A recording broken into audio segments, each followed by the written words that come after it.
Yo people, welcome back to another review. This time it's the Mandalorian Season 3, Episode 2, or Chapter 18, The Mines of Mandalore. I think overall it was a good episode. Tons of action, tie-ins, and Mandalorian history lessons.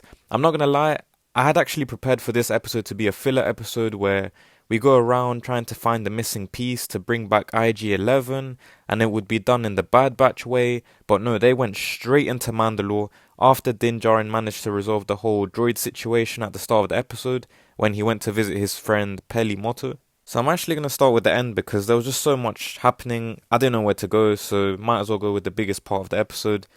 That big reveal at the end when we finally get to see the mythosaur. It was introduced so well, like the way we're underwater, we see the eye as well.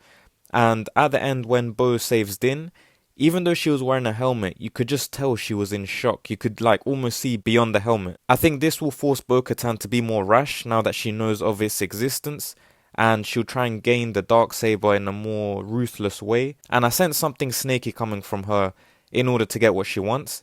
I think the only reason she even decided to help Grogu to save Din was to then use Grogu as a hostage or as a way of Din being made to surrender the Darksaber. So for anyone who doesn't know the implications of the Mythosaur, it was mentioned by the Armorer in episode 5 of the Book of Boba Fett, and we get told the Mythosaur was a form of the Chosen One prophecy in which, and I quote the Armorer, the songs of eons past foretold of the Mythosaur rising up to herald the new age of Mandalore. So now that we saw the beast is real, it shows that the prophecy is happening as we speak, and Mandalore needs a new ruler in this new age. So who will the Chosen One be? We got Bo-Katan, who in my opinion deserves it more, and I kind of want her to rule if I'm being honest.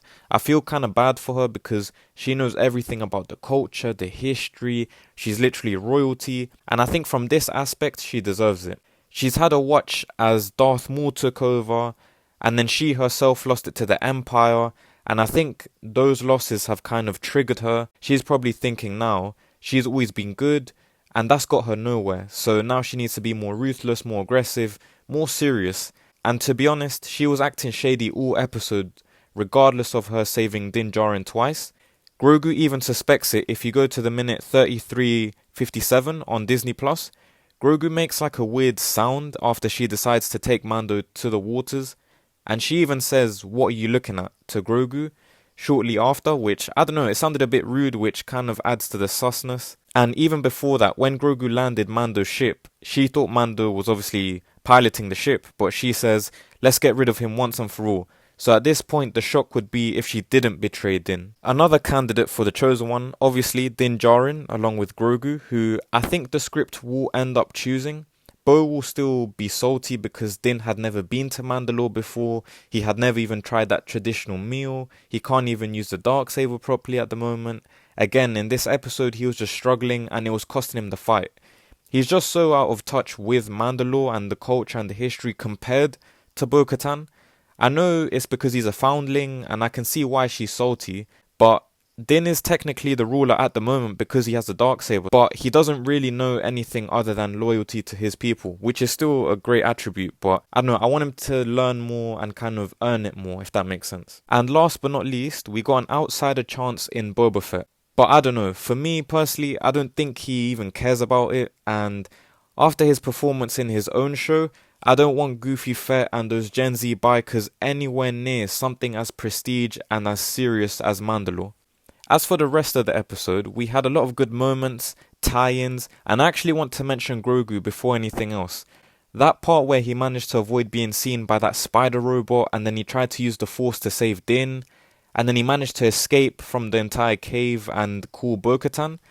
I think it's a very important moment for him because first of all we see Luke's training is paying off and it's doing him good, but other than that, he's finally had a moment by himself that didn't involve one incredibly OP moment of force usage before getting knocked out. I think if we start getting more of this, we can start to see him as a more serious character rather than a mascot and someone who we can depend on more as time goes on. So I think this was a very good scene for him. So we had pretty cool tie-ins with things like Mando choosing or more taking R5 to Mandalore. I was personally surprised that he even accepted to this, because this was the same faulty droid that Luke Skywalker had originally bought off the Jawas in A New Hope. He bought R5 and C-3PO. R5 blew a fuse and then he chose R2-D2. So I guess in that aspect, it's pretty cool that R5 kind of got an adventure, and he would have been a part of many adventures had he not of just exploded. But unfortunately, yeah, he's just not cut out for this. He was too scared to even get off the ship in the first place when they arrived on Mandalore, and it just shows how R2-D2 is just such a unique droid. The next one, in my opinion, is when Mando was traveling to Mandalore, and he gives a little history lesson to Grogu, and he mentions how he himself hadn't even been to Mandalore, as he was raised on Concordia. It's a pretty cool tie-in with Clone Wars. Concordia is the same moon where we first see the Death Watch, and also Obi-Wan faces Pre Vizsla, the leader of Death Watch at the time, and Pre Vizsla was also the wielder of the Darksaber, so it was the first time that we had seen the weapon. The Death Watch back in those days were seen more as a terrorist organization by Mandalore. They wanted to rule with fear and kind of have Mandalore be taken more serious. They were based on the moon Concordia. They had all their hideouts, all their plans, everything was on that moon. As for what happens in the storyline and what happened to them, you'll have to watch Clone Wars, because that story is way too long, but I definitely recommend you watching it. Bo-Katan is part of it, so yeah, definitely recommend go watch it if you haven't. Speaking of Bo-Katan, she actually tells Grogu that she knew many Jedi, and she actually got along with them, mainly referring to Obi-Wan Kenobi and Ahsoka. Also, when she is in combat, we see the cool shield that she had, the little blue shield on her left arm, which she also had in Clone Wars, so I just thought it's something small, but it looks pretty cool in live action. And by the way in which she handled the Darksaber, and she defeated those robots with ease, if Din Djarin ends up being the chosen one, I can't wait until he has those moments with the Darksaber. The last one was when Din arrives at the waters. He removes all his weapons, he walks into the water to do the whole baptism ritual thing, and he starts saying the same words that we saw in the previous episode when that kid was doing the whole baptism induction thing. It was pretty cool. He's remembered these words, obviously. I don't know if it's like a prayer thing for him, but I thought it was a cool tie-in that last episode we saw a kid. This episode we've seen the fully grown adult who has come to repent for his sins. But yeah, overall, very good episode. The more I watched it, the more I liked it, because of the history, because of the tie-ins with Clone Wars. The ending, like I say, massive for the franchise of The Mandalorian going forwards. I'm excited to see what they have in store as well in the next few episodes, what the twists and turns are going to be. Bo-Katan's going to betray at some point, I assume. I just want to see this whole thing unfold. It's going to be good. By the end of this season, we should have that quote-unquote chosen one. So yeah, all of this is happening. The stakes are getting higher and higher.